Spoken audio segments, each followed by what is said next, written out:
কণ্ঠ থেকে তাহাদের কথা নামক একটি অনুষ্ঠান শুরু করার সংকল্প নেওয়া হয়েছে। নমস্কার, আমি সুপ্রভাত বসা। কুচবিহার জেলায় বিজেপি সংগঠন বিস্তারে প্রাথমিকভাবে যাদের ভূমিকা ছিল অঞ্চল ধরে ধরে সেই সমস্ত পুরনো কর্মী তাদের কথা তুলে ধরাই এই অনুষ্ঠানের সংকল্প।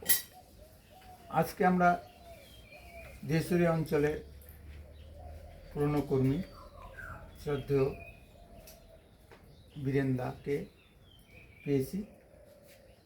তার কথা তার মুখ থেকে আমরা শুনব। কারণ বীরেন্দা যখন পার্টিটা শুরু করছিল তখন সারা পশ্চিমবঙ্গে কোনো এমপি ছিল না, এমএলএ ছিল না, কি এমনকি একটা পঞ্চায়েত পর্যন্ত ছিল না। তারা কোনো লাভের আশা না নিয়ে একটা নির্দিষ্ট সংকল্পের ভিত্তিতে দলটা শুরু করেছিলেন। আজ দল ক্ষমতার কাছাকাছি, হয়তো ক্ষমতা আগামী দিনে আসবে। এই সমস্ত প্রবীণ নেতৃত্ব যারা এখনও জীবিত আছেন তাদের কথা তুলে ধরা আমাদের উদ্দেশ্য। আচ্ছা বীরেন্দা, শরীর ভালো তো? মোটামুটি ভালো। আচ্ছা, আপনারা তো একসময় পার্টিটা শুরু করছিলেন।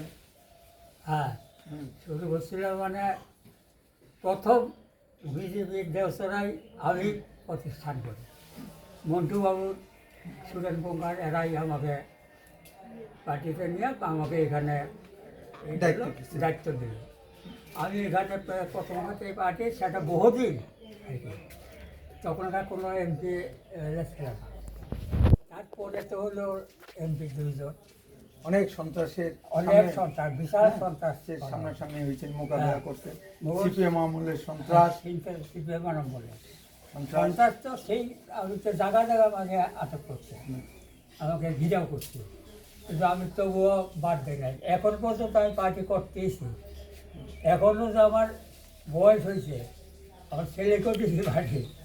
আমার যে বয়স হয়েছে আমি তো সাইকেল নিয়ে এখনও ঘুরি পার্টির সাথে। ইভেন পার্টির যে সমস্ত কর্মী বিপদে পড়ে, হ্যাঁ, তাদের পিছনে আপনি থাকেন। বিশেষত আমরা দেখলাম যে এখানে মলয় দাসের দোকান বন্ধ করে দেওয়া হয়েছিল, সে ব্যাপারেও আপনি অনেক দৌড়াদৌড়ি করে। 14টা দোকান বন্ধ ছিল, 14টা দোকান। আমি তো আমরা ধরে পাইয়া ওই নেতাদের কাছে আমি যে এত একটা লোক যায় না ভয়ে মাইডাং করে, আমাকে ওরা মাইডাং ওরা করতে পারে নাই বা সে পায় নাই আর কি। আমাকে ওদের সাথে আমি তর্ক বিতর্ক প্রচুর করি, যুক্তি তর্ক, পার্টি তর্কগুলো না। ওরা মাধ্যমে আমাকে কটু দিয়ে দেয়। ওদের প্রশ্ন করি যে তুমি এই ঘর বন্ধ কেন করলা, এদের কী করলা, এদের কী দোষ, মানে সেই দোষগুলো আমার কাছে বাটায়।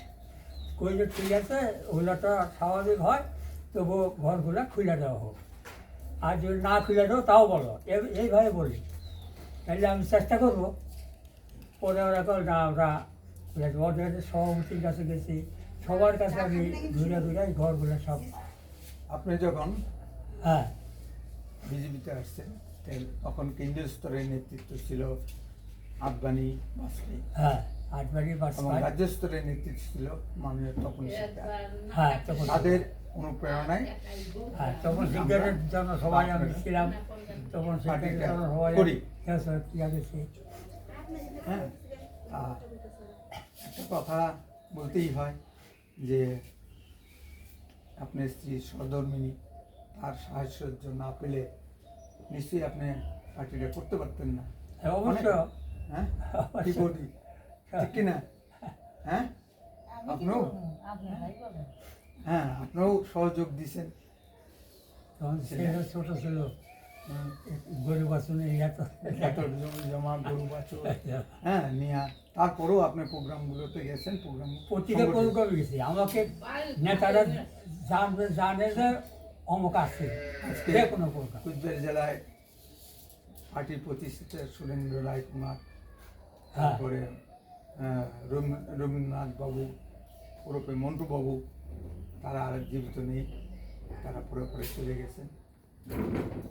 এখন তাদের আশীর্বাদ ধন্য হয়ে আমরা পার্টি করছি, এখনও করছি। হ্যাঁ তা বর্তমান যে প্রজন্ম যারা এখন পার্টি করে, যেমন আপনার ছেলেও আছে একটা দায়িত্বে, শক্তি প্রমুখের দায়িত্বে আছে, হ্যাঁ, তা এদের প্রতি আপনার আশীর্বাদ কি? আমি বলি যে না, এরা পার্টি করুক, যেহেতু আমাদের আমি সৃষ্টি দেশের অঞ্চলের আমি সৃষ্টি করতাম। আমার ছেলে পার্টি করবে না, তাহলে কে করবে? এরা পার্টি করুক, উন্নতি করুক।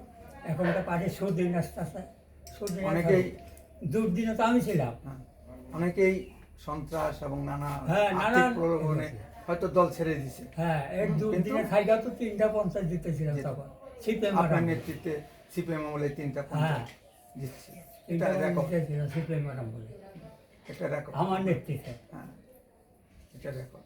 আপনার ধন্যবাদ বীরেন্দা, আচ্ছা, আপনার এই নমস্কার। সাক্ষাৎকার দেওয়ার জন্য আপনাকে ধন্যবাদ। নমস্কার। বহু কথা আছে, বহু কথা, বহু। কিন্তু অত দূরের বলা যায় না, সময়ের ব্যাপার। আটবারে যে এইগুলা রথ আছে, রথগুলো আটকেছে, সেখানেও আমি গেছি। হয়তো সেখানকার ফটোগুলো এখনো এইগুলো পারতে পারে, আমার ফটোগুলো বহু ফটো টটো উঠে গেছে। তপন সিদ্ধার আমার ফটো উঠে গেছে তখনকার আমলে। তপন সিদ্ধার যোগাযোগ মন্ত্রী হইল, হুম, যোগাযোগ মন্ত্রী সে একটা মারা গেল। যোগাযোগ মন্ত্রীটা একমাত্র তপন সিদ্ধার হয়েছে এখানে, তাছাড়া এই যে মোবাইলের এই ছিল না ছিল। তখন শুধু সিপিএম আমলেই মোবাইলের এত ব্যাপক হ্যাঁ, একটা চালু হয়েছে। ব্যাপকটাগুলো তখন সুবিধা। এটা আগের বাস্তব, আমি ভালোভাবেই জানি এটা। ধন্যবাদ বীরেন্দা, এখানে নমস্কার। শেষ।